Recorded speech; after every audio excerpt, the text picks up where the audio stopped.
Ya saya nanya Mbak itu tentang Silakan. Tuhan kebagaimanaan tiga Tuhan itu gitu.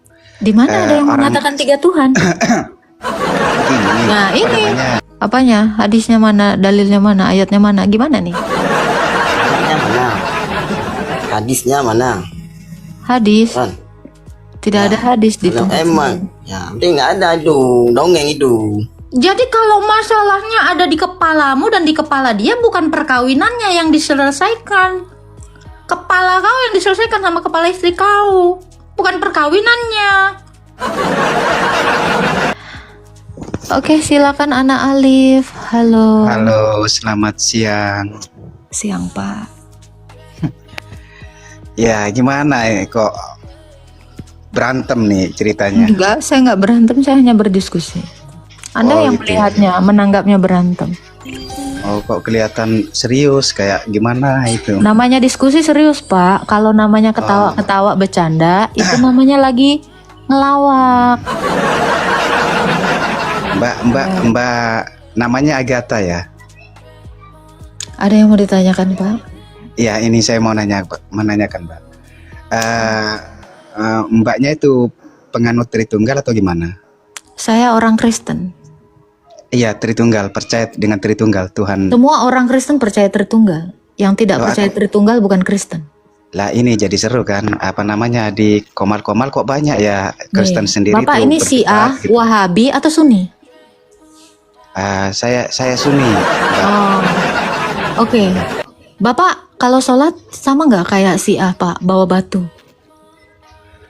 Begini Mbak Agatha, apa namanya di dalam Islam itu, di dalam Islam kan nggak ada pertentangan tentang hal ketuhanan gitu. Paling tentang apa ya perbedaan dalam ibadah. Kalau Tuhannya Itu tidak aja. bertentangan, kenapa yang satu bawa batu, satu nggak bawa batu sholatnya? Oh, sorry saya tidak pernah bawa batu gitu.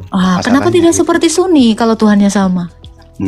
Saya juga nggak terlalu nggak terlalu mengikuti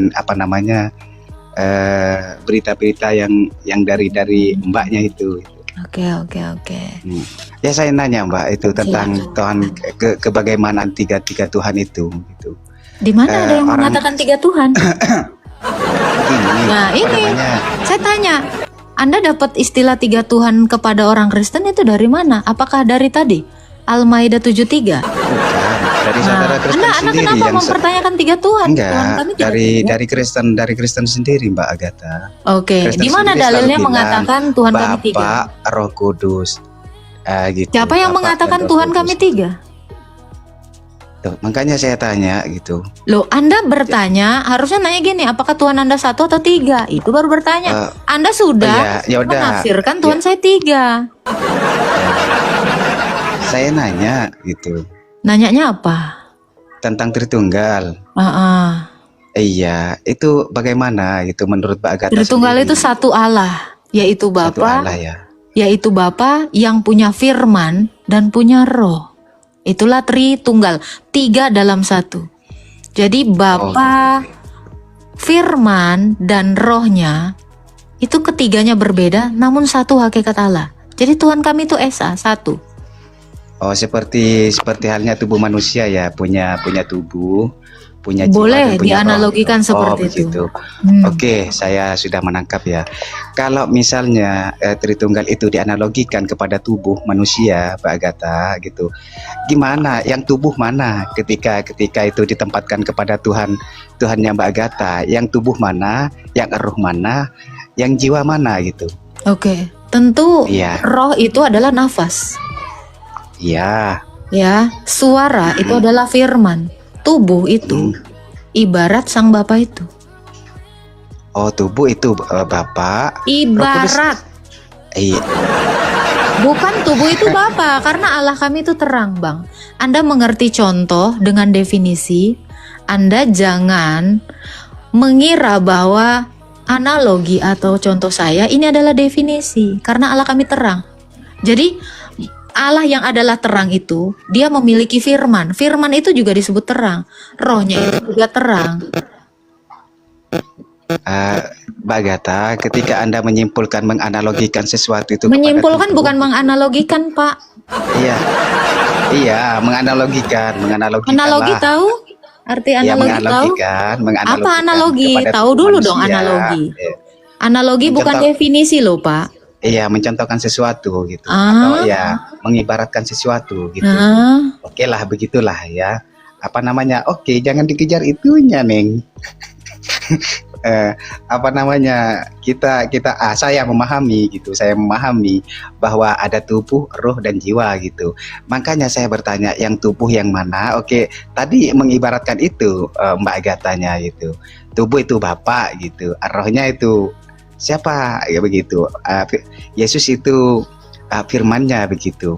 Saya Itu tidak ada menarasikan Yesus karena Anda bicara Allah. Saya tadi bilangnya firman. oke Bicara ya, Yesus berarti beda lagi. Ini ya Anda biasakan fokus. Dengar ya ya, makanya. Pak. Saya tahu Anda adalah seorang bapak-bapak pembohong dan suka melebih-lebihkan kata-kata. Saya tidak ada membawa kata Yesus dari tadi. Jadi berhenti menarasikan sesuatu yang tidak saya ucapkan. Ya. Karena bicara Tritunggal itu bicara tentang ilahi, bukan bicara manusia. Bukan bicara nama. Oke? Oke. Silakan. Iya. Untuk lebih jelasnya, bisakah dijelaskan gitu, Mbak Agatha, Apa? tentang Tritunggal itu? Tadi barusan saya jelaskan. Jangan berputar lagi. Oh, begitu ya. Enggak, soalnya apa namanya ya di dalam komal-komal itu. Anda Banyak bertanya aja. perdebatan. Di sini bukan room gosip. Anda kalau mau menjadi penggosip, ya, Anda setara dengan ibu-ibu yang kurang uang belanja yang tidak punya kerjaan. Bertanya aja ke sini ya. Oke. Ada yang mau ditanyakan? Ya itu. Bukan digosipin. Roh Kudus itu siapa gitu? Nafas. Roh Kudus nafas gitu ya. Iya, nafas dan rohnya Allah. Nafas adalah roh. Oh gitu. Bapak sendiri itu siapa? Allah. Iya. Kalau diibaratkan tubuh gitu Diputar ya. lagi, Ibaratkan Pak. Kenapa diputar terus? Ya, Itu saya yang- ini karena manusia. saya nggak ngerti, Ini Mbak sekali Agatha, lagi ya, iya. sekali lagi putar kuputar leher kau ya. Dengar. Ya. Ini kan saya manusia. Badan saya ini manusia. Nafas saya, nafas manusia, bukan manusia nafas. Ya. Perkataan saya, perkataan manusia, bukan manusia perkataan. Makanya ketika Anda mengatakan 3 Tuhan atau 3 Allah, Anda mengira bahwa Allah nafas, Allah firman, Allah Bapa. Tidak. Allah Bapa, firman Bapa, nafas Bapa. Ingat ya, roh manusia, roh Allah, bukan Allah roh. Firman Allah, bukan Allah firman. Paham? Saya paham, Mbak Agatha. Ya, jadi jangan Ketika mengatakan dianal- kalau suara saya manusia, jangan mengatakan saya 3. Suara manusia bukan manusia suara, bukan nafas, bukan manusia nafas, tapi nafas manusia. Nafasnya saya, suaranya saya.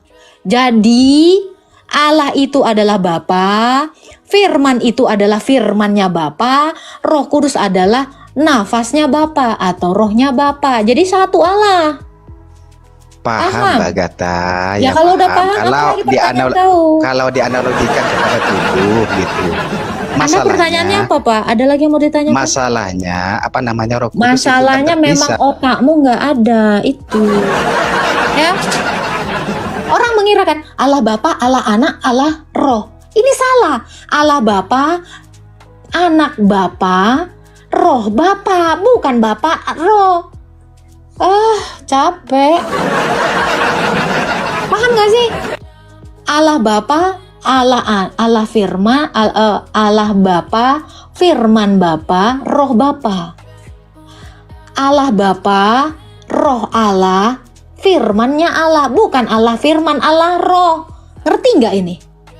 Ini saya ajarin kalian bahasa Indonesia dulu, karena kalian nggak pernah belajar bahasa Indonesia. Entah berapa nilai bahasa Indonesia kalian. Ya, Firman Allah, bukan Allah Firman. Roh Allah, bukan Allah Roh. Paham? Sampai sini. Ini nafasnya Agatha, bukan Agatha nafas. Suara Agatha, bukan Agatha suara. Berarti ada 3 Agatha kalau kayak gitu. Ini badan Agatha, nafasnya Agatha, suaranya Agatha, satu Agatha, gitu loh.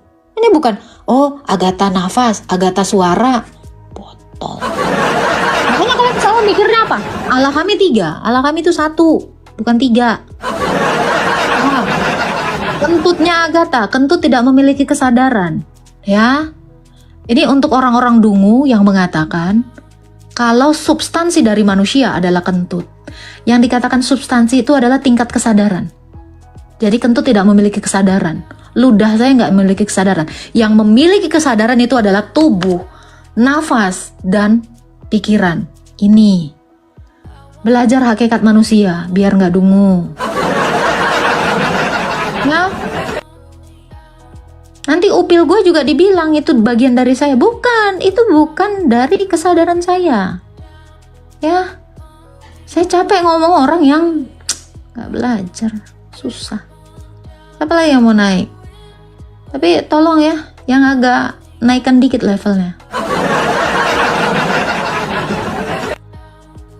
Mereka paham hakikat perselangkangan. Woi, raja debat. Aduh, itu loh. Jadi kalian ini juga harus mikir lah. Ini kesukaannya si raja debat nih, gue naikin ini. Uhti. Halo, Kak Laris. Halo. Ya, silakan Pak Laris. Kenapa bocil kematian ini kok diam? Itu lagi ngomong bocil kematian. Yang ngomong sama Anda bocil kematian itu. Itu. Jangan mau bertanya apa? Nggak tanya aja. Sal. Oke. Cuma Lah katanya nggak tanya, ya udah saya turun. Oh nggak nanya ya ngapain naik gitu loh. Halo Abu Raja Rimba. Ya, halo. Ya, Islam Kristen Pak. Assalamualaikum. Nah, silakan Pak mau bertanya apa? Ya, kakak kan Kristen. Anak Islam. Iya, lalu? Ya, mereka beda agama kita. Hah? Yesus itu apa? Tuhan Yesus itu apa? Tuhan, Anda sudah menyebutkannya tadi. Yesus itu Tuhan. Ya, Tuhannya dari mana? Tuhan ini ada dalam kekekalan, tidak dari mana-mana. Kekekalan. Hmm. Memang sekarang Yesus di mana itu? Dalam sorga. Dalam surga. Udah tahu dalam surga? Hah? Udah tahu dalam surga? Tahu? Tahu. Dalilnya mana? Hadisnya mana? Ayatnya mana? Apanya? Hadisnya mana? Dalilnya mana? Ayatnya mana? Gimana nih? Ayatnya mana?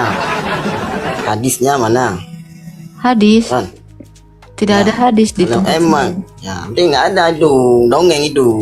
Kami tidak punya hadis seperti Anda. Anda punya Quran, punya hadis. Iya. Kitab Anda kan banyak. Kitab Iya. saya satu. Ya. Kalau Anda tanya di Alkitab, saya jawab. Anda nanya di hadis, saya nggak punya hadis.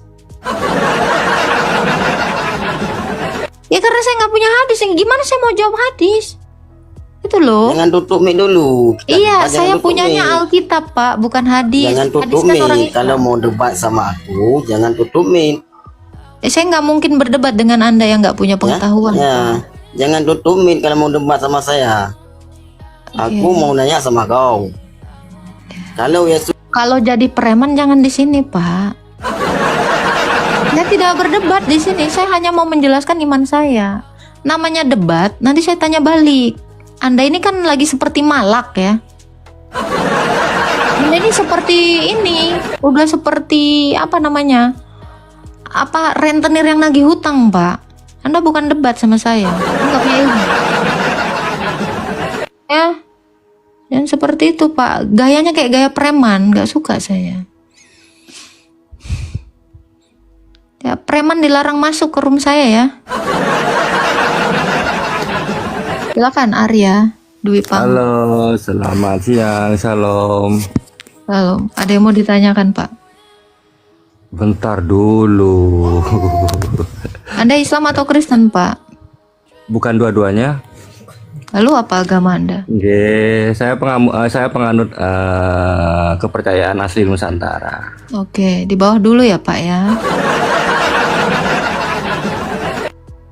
Karena saya tidak berdiskusi dengan yang tidak beragama.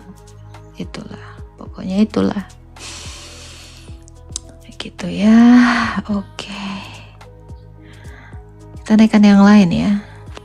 Halo, Pak Riki, Kakak Riki. Halo. Halo.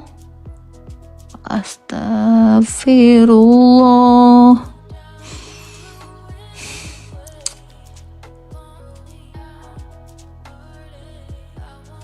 Oke, kita naikkan yang lain ya.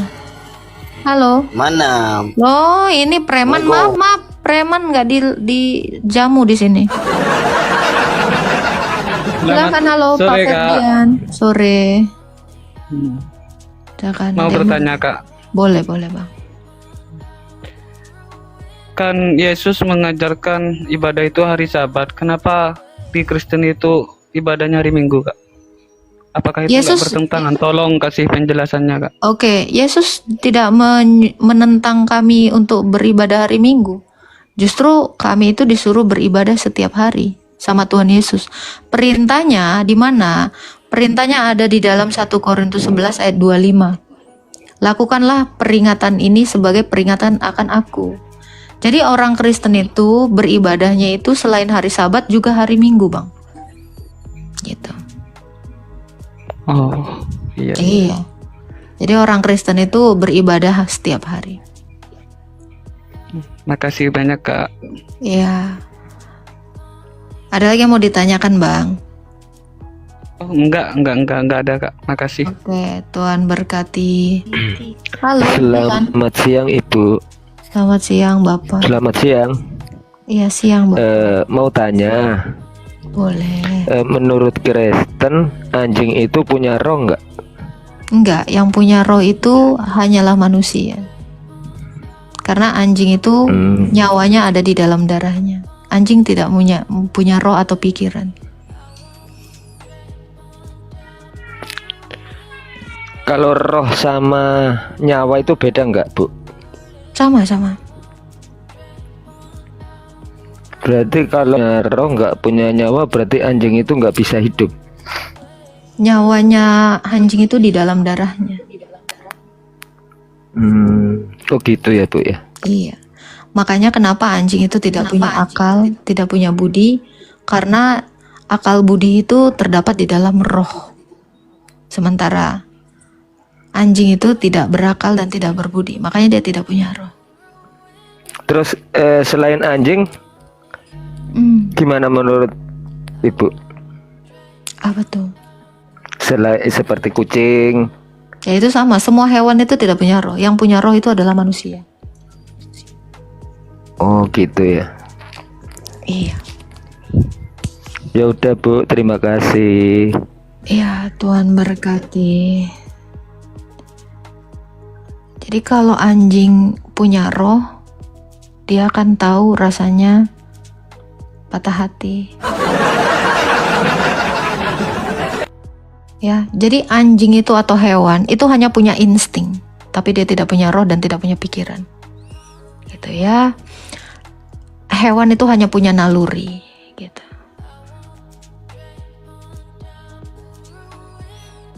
Oke, kita naikkan yang lain ya. Bang Sela.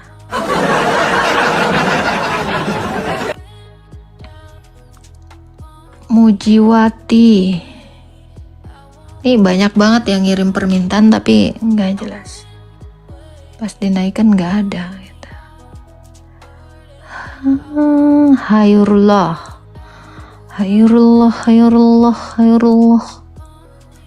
Cinta. Keren anjir. Ada namanya keren anjir. Wede. Walang sangit. Nah ini. Tommy Yahya tadi ya, mau naik ya Tommy Yahya ya. Oke, kita naikkan Tommy Yahya ya. Halo Tommy Yahya. Iya Mbak, Ya, silakan mau bertanya apa, Pak?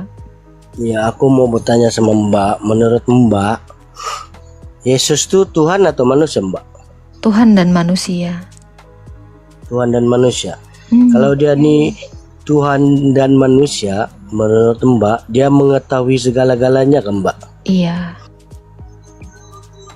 Iya Mbak. Iya, dia tahu hari kiamat nggak, Mbak? Nah, Ya. dia tahu hari kiamat kan Mbak? Tahu. Matius 24:36 tuh Mbak. Apa dikatakan? Tetapi tentang hari dan saat itu tidak seorang pun yang tahu. Mm-mm. Malaikat di surga juga tidak, dan anak pun tidak. Maknanya anak nih Yesus kan. Hanya Anak Bapa itu. sendiri saja yang tahu. Iya, Maknanya Yesus nggak tahu Mbak. dia yang datang. Dia yang datang. Maknanya dia pun dia tahu juga lah. Iya dong. Mungkin nggak Anda datang ke rumah saya, Anda tidak tahu kapan datangnya? Tapi menurut tapi Kalau Anda Tapi- berjanji datang tapi ke di rumah situ, Mbak. saya, terus saya tanya Anda, kapan Pak Tommy datang ke rumahku? Aku nggak tahu, tapi yang datang Anda. Kira-kira Anda tahu atau enggak? tapi dalam ayat tuh Mbak. Itu anak pun sama. tidak tahu. Kan dikatakan seorang pun tidak ada yang tahu. Berarti merujuk kepada manusia, betul? Ya Yesus pun manusia. Dia Allah, tapi keilahiannya tahu. Betul Mbak. Itu makanya dengerin dulu. Seseorang tidak ada yang tahu tentang hari kiamat. Kenapa Yesus mengatakan hal yang paradoks seperti itu? Supaya murid-muridnya itu tidak mengetahui. Jadi orang tidak lagi bertanya kepadanya. Padahal dia yang datang hari kiamat itu. Sama seperti saya tanya Pak makanya- Tommy. Sama seperti Pak Tommy, saya tanya, Pak Tommy, kamu mau datang nggak ke rumah saya? Anda jawab mau. Kapan Pak? Anda jawab nggak tahu loh. Padahal Anda yang datang tapi Anda nggak tahu. Menurut Ngana? Anda sebenarnya bukan tidak tahu, tapi tidak mau memberitahu. Nah, yang menurut Markus 11:12 itu Merujuk kepada kemanusiaannya. yang mana? Kan dikatakan seorang pun tidak ada yang tahu. Kalau Allah itu kan bukan seorang. Markus 11:12. Iya, kan dikatakan gini. Seseorang berarti ini merujuk kepada kemanusiaan. Seorang pun tidak ada yang tahu tentang hari itu. Baik anak, baik para malaikat, ya. Dikatakan Yesus seperti itu. Tetapi dia yang satu di dalam Sang Bapa tahu itu. Hanya tidak ingin memberitahu. Yang ayat Markus 11:12 nih memberitakan tentang Yesus berjalan. Habis itu esoknya ketika mereka balik dari Betania, Yesus lapar. Dari jauh nampak sebatang pohon ara yang lebat daunnya. Maknanya Tuhan Yesus nampak ada pokok dari kejauhan. Yesus mendekati pokok itu untuk melihat sama ada pokok itu berbuah. Masa Tuhan tidak tahu Mbak tuh pokok berbuah atau enggak sampai mau mendekati? Tetapi Mendekati itu apabila- bukan mau tahu, Pak, mau ngambil kan lapar.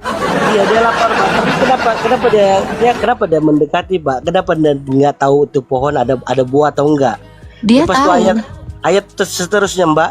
Tetapi apabila dia tiba di pohon itu, dia mendapati daun-daun sahaja. Karena pada masa itu belum musim buah ara. Nah, Lalu? belum musim buah ara.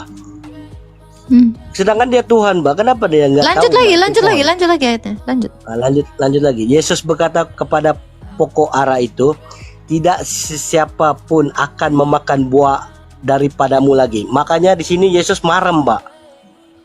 Dia marah dengan pohon itu, Mbak, gara-gara nggak ada buah. Lanjut lagi ke bawahnya. Nah, pengikut-pengikutnya mendengar kata-kata Yesus itu. Ketika mereka ditiba di Yerusalem, Yesus pergi ke rumah Tuhan lalu mula mengusir semua. Ini jauh sana Mbak. Masih nyambung, itu masih nyambung. Ketika tiba di Yerusalem, Yesus pergi ke rumah Tuhan, lalu mula mengusir semua orang berjual beli di situ. Ke bait Allah, Pak, bukan rumah Tuhan. Ke bait Allah. Ayatnya sini lain, Mbak. Lalu? Dia mengembalikan meja para penukang uang dan bangku para penjual burung merpati. Dia tidak membenarkan orang membawa apa-apapun melalui halaman rumah tuan rumah.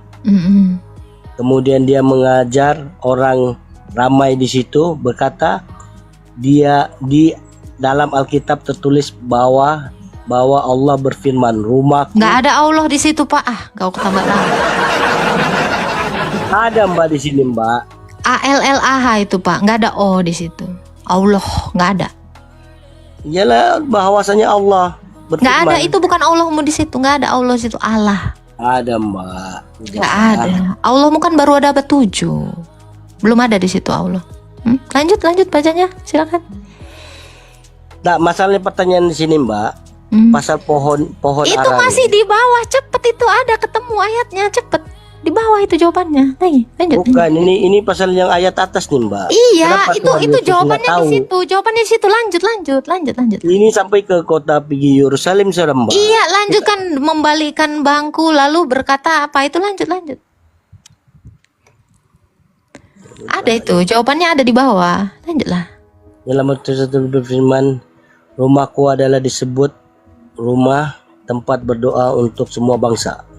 Tetapi kamu menjadikan tempat persembunyian rompak. Nah, itu sama seperti pohon ara yang dikutuk oleh Yesus. Sebatang pohon itu harus menghasilkan buah, bukan hanya pohon asalnya daun aja. Sama seperti bait Allah itu tidak boleh ada perompak, penjahat, apapun segala itu yang dimaksudkan Yesus. Jadi kalau bait Allah itu harus berfungsi sebagai tempat menyembah Allah. Kalau pohon ara itu harus menghasilkan buah, tidak boleh hanya daun-daun saja. Itu maksud dari perumpamaan yang dibawa Yesus. Jadi kalau pohon ara itu harus menghasilkan buah. Demikian bait Allah itu tidak boleh ada yang lain selain untuk memuji dan menyembah Allah. Itu maksudnya.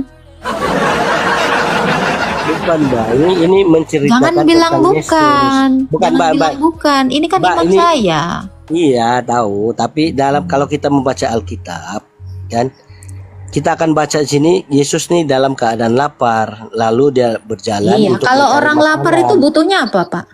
Makan, Kalau orang ke bait Allah itu butuhnya apa? beribadah. Nah, makanya nggak boleh jualan. Itu maksud Yesus. Pandai ya? Gitu.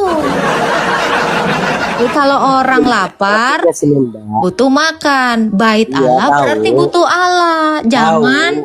Nah, udah, itu udah jawabannya, Tahu. udah nyampe nya otakmu. Cuman lagi ngeyel aja kau. Nah, kalau udah dijawab, selebeo. Gitu. Jadi kalau ke rumah Allah itu mau ngapain? Nyari Allah lah. Itu karena Yesus lapar, dia ke pohon ara. Kenapa? Karena di pohon ara itu harusnya ada buah, bukan ada daun tok. Gitu aja kok nggak paham. Makanya saya katakan ya, orang cerdas itu biasa dengan satir, gaya bahasanya itu gitu, nggak kayak kau, langsung plak-plek gitu. Tapi kalian kalau kutanya kitab kalian, itu kan gaya bahasa, ya udah sama. Jangan lempoy. Halawawang Linudin, oke.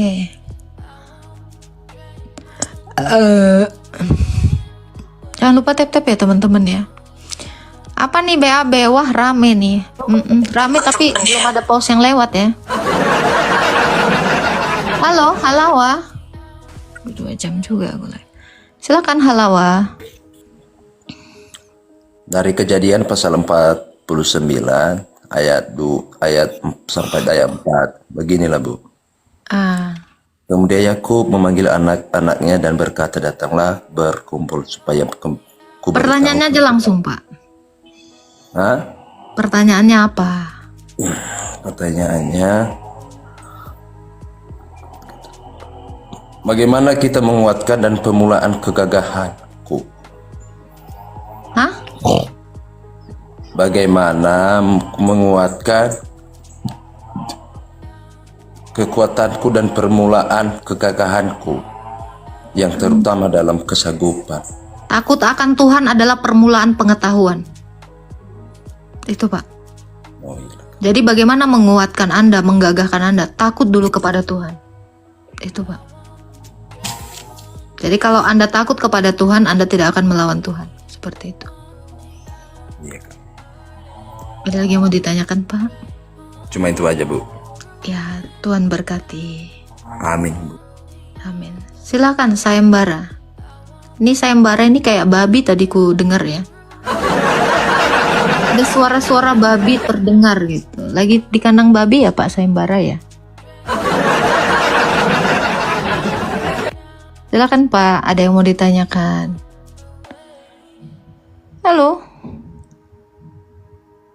Pak sayembara. Oke, Anda tidak berguna. Salam mau maju. Gak seru hari ini ah. Oke.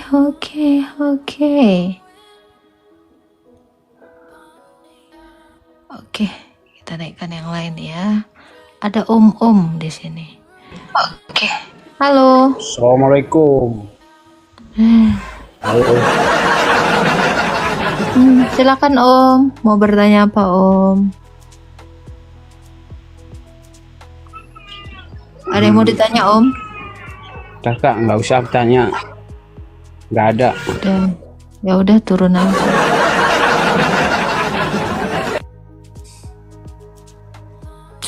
Kocak-kocak ya. Halo. Masa ya Saya Allah. pula. Silakan Iya. saya pula. Ada yang mau ditanyakan saya pula. Masa Eke diturunin si jahat teh kamu sama Eke. Ya ampun, maaf tulang lunak di bawah aja. Bapak tuh kalau diciptakan jadi laki-laki Pak, jangan jadi tulang lunak Pak, bikin malu sesembahan Anda aja. Ya, malu lah Pak. Aduh.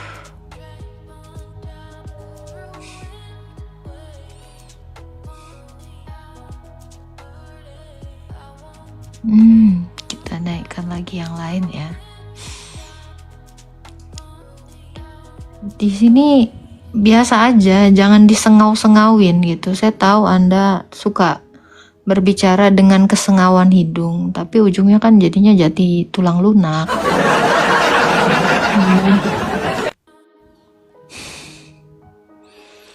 Halo, nggak ada kah?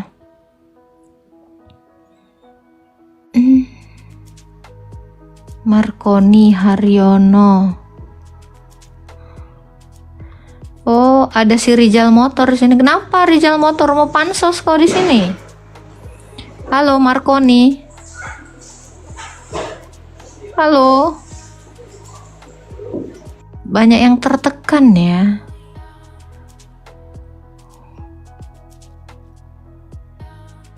Uma ngeri pendidik muda. Jangan naikin Rijal Motor kak, dia bikin kebenat. Oh oke, baik. Udah males aku, nggak naik kau. Halo. Oke, jadi saya sih mau bertanya terkait perjanjian baru. Kenapa perjanjian baru itu lebih didominasi oleh perkataan Paulus dibanding Yesus sendiri gitu? Di mana dikatakan didominasi? Sedangkan Paulus tuh nggak pernah ketemu Yesus. Nah, di mana dalil yang mengatakan Paulus tidak ketemu Yesus? Ya coba kalau begitu Anda tunjukkan di mana Yesus bertemu dengan Paulus. Oke, Kisah Para Rasul 9. Di perjanjian baru. Iya, Nggak Kisah Para Rasul itu perjanjian baru. Emang Anda kira perjanjian apa? Oh, oke. Oke, tungguin. Oke, kalau Anda mengatakan kenapa tulisan Rasul Paulus mendominasi? Matius, Markus, Lukas, Yohanes, ini 4 Injil sinoptik. Ini tidak ada kata Paulus di sini. Di mana dikatakan mendominasi? Ada surat Yakobus, ada kisah para rasul yang ditulis oleh Lukas, ada Filipus, ada Wahyu itu ditulis Rasul Yohanes. Kenapa Anda mengatakan didominasi oleh Rasul Paulus? Semua rasul di sini memberikan kesaksian, tapi yang harus Anda tahu ya, hanya ada 4 yang menulis kitab dan surat-surat itu rasul-rasul yang lain. Jadi tidak ada mendominasi di sini. Andai Anda mau membaca Injil Matius, Markus, Lukas, Yohanes, bahkan di dalam 4 Injil besar ini tidak ada Rasul Paulus di sini. Seperti itu, Bang. Oke, kalau Anda menanyakan di mana Rasul Paulus ketemu dengan Tuhan Yesus, Kisah Para Rasul 9, dimulai dari ayat 3, ketika perjalanan ke Damsyik, di situ Rasul Paulus menjadi buta karena kedatangan Tuhan Yesus. Ada yang mau ditanya? Gimana? Bisa ditunjukin nggak itu ayatnya? Bisa. Google aja. Ya ada, saya yang Google deh. Iya. Kisah Para Rasul 9, buka aja. Baik, sebentar.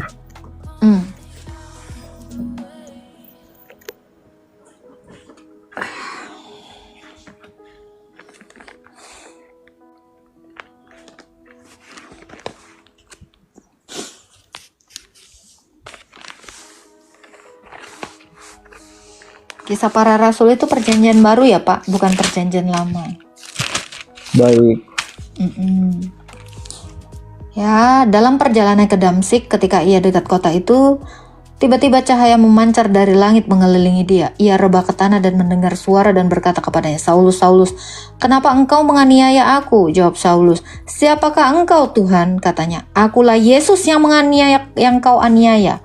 Tetapi bangunlah dan pergilah ke dalam kota. Di sana dikatakan kepadamu apa yang harus kuperbuat." Kalau Yesus tidak ketemu dengan Rasul Paulus, bagaimana Paulus menganiaya Yesus? Berarti di sini Kalau Paulus tidak ketemu Yesus, bagaimana Rasul Paulus ini mengatakan, "Iya Tuhan." Lalu Yesus juga bilang, "Aku kenapa kau aniaya?" Betul? Ini ada diskusi di sini. Ketemu nggak?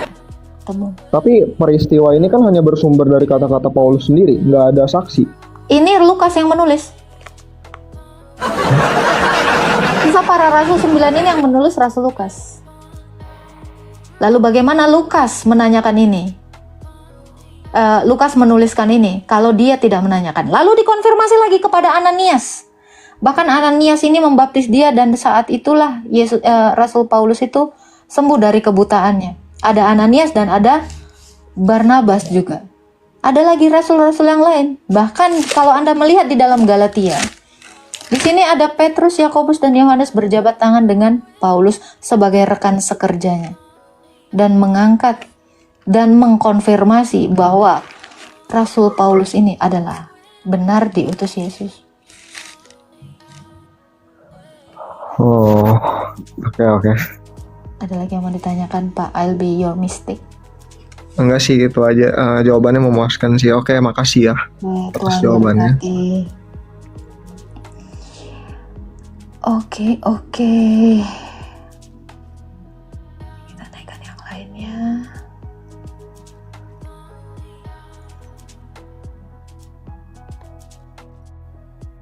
Halo. Halo Kak. Ada yang mau ditanyakan Pak? Silakan. Mau tanya tadi Kak, ketika Paulus berjumpa dengan Yesus tadi, ayatnya tadi yang menulis Lukas ya, Kak? Iya. Itu waktu menulisnya itu ketika perjumpaan itu atau di mana Kak? Iya. Jadi Lukas itu melihat atau diberitahu Paulus atau gimana ya Kak? Menulis, bertemu dengan Paulus dan dimintai kesaksiannya. Ya. Jadi pada waktu itu juga Kak? Iya Pak. Gini loh Kak, soalnya kan kok kalau menulisnya di waktu itu kayaknya Kak ada kontradiksi gitu. Kontradiksinya di mana, Pak? Lukas itu kan lahir di akhir abad 1. Sedangkan Yesus disalib kan di abad 33, di abad 33 di masa Mana data yang mengatakan Lukas itu lahir di akhir abad 1? ada kita di Lukas itu kita lihat dulu. Di mana? Ya kita browsing ada itu Bu di mana-mana. Kalau Lukas ada di akhir abad 1, bagaimana Yesus mengutus Lukas jadi rasul? Kalau Lukas, dengar, kalau Lukas lahir akhir abad 1, berarti semua rasul itu udah pada mati.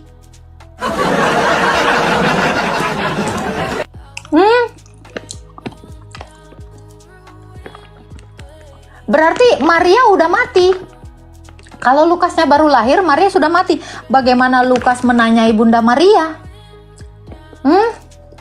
Gimana?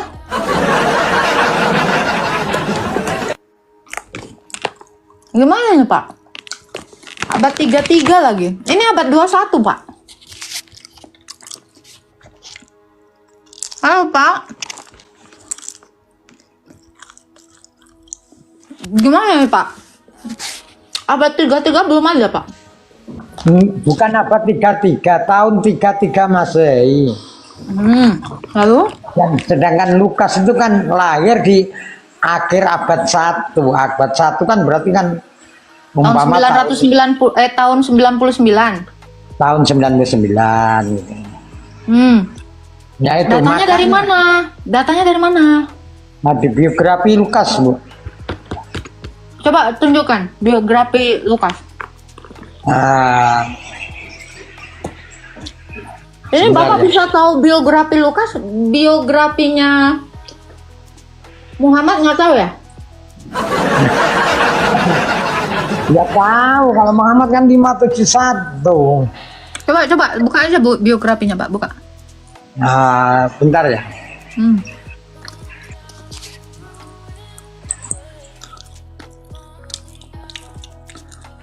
Entah Lukas yang mana Bu ini.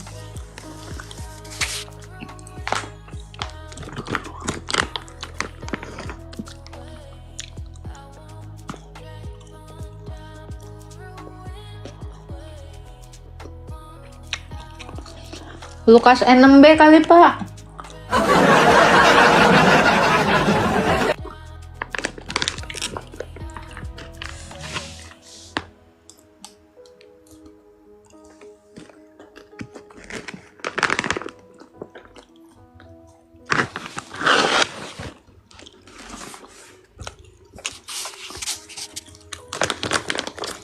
Dilihat, pokoknya yang browsing di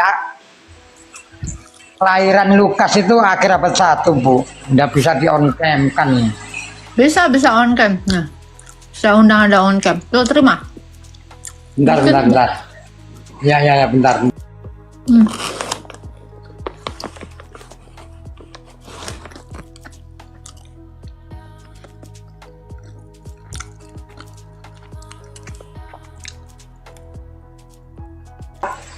Biografi Lukas itu akhir abad 1 Pak. Kalau Lukas aja matinya tahun 84 Pak. Lukasnya. Iya dia mati aja tahun 84. Terus lahirnya tahun 99 ini cemana ini kontradiksi Mbak mulut Bapak. Makanya kita ini Bapak yang kontradiksi, dia aja mati tahun 84. Hah? Terus Anda bilang dia belum lahir. Kita baca di biografinya kok akhir abad 1 itu loh. Mana buka. Nah, oke kalau gitu nanti terima kasih, nanti saya cari kebenarannya, nanti kita naik lagi ke sini Kak. Iya Pak, orang nggak bener kok.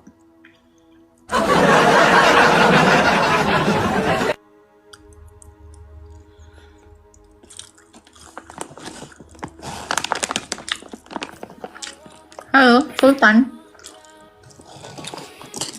Halo. Halo, Pak. Halo, Kang. Iya. Saya mau nanya. Boleh nanya nggak, Bu? Boleh, boleh. Di Kristen itu pernikahan itu kenapa nggak detail diatur gitu loh? Ada nggak diatur gitu? Ada, Pak. Dan kasus-kasus perceraian gitu, ada nggak jalan keluarnya gitu loh? Ada. Coba Ibu kasih tahu dulu, aku pingin cerai. Bapak pengen cerai? Bapak Islam apa Kristen?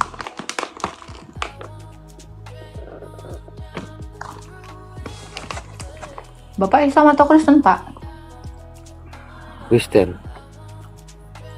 Anda tidak boleh cerai kecuali pasangan Anda berzina atau Anda berzina.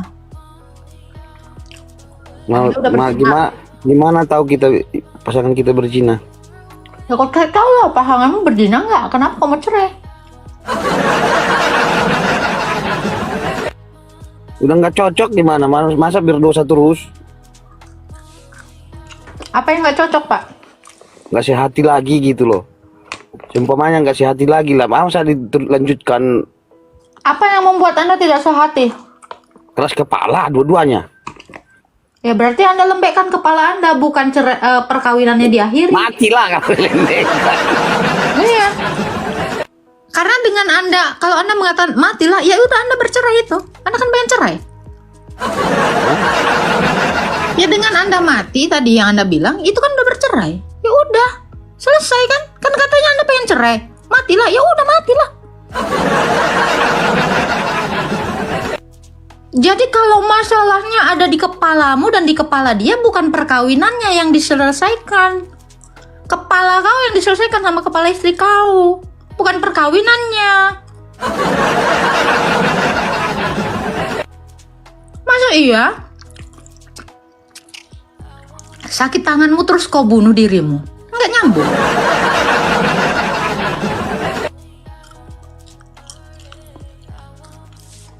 Kayak baru kenal kok sama istrimu.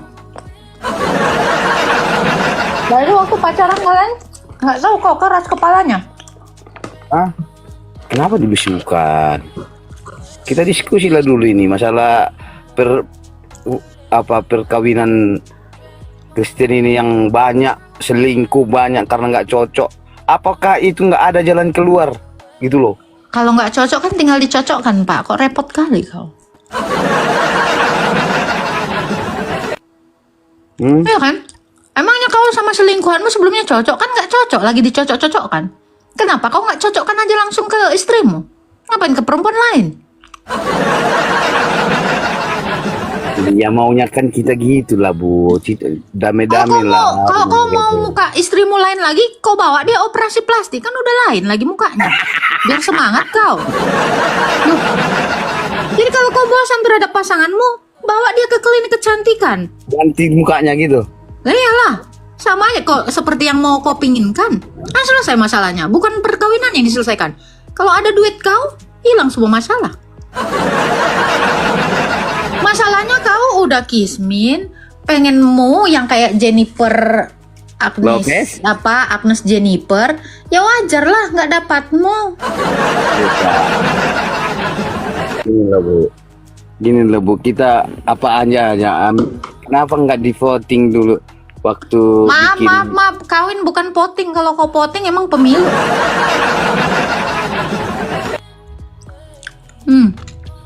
Saran saya, Anda selingkuh aja dulu, nanti baru cerai. Kalau nggak Anda pindah agama, itu mungkin solusi. Pindah agama aja.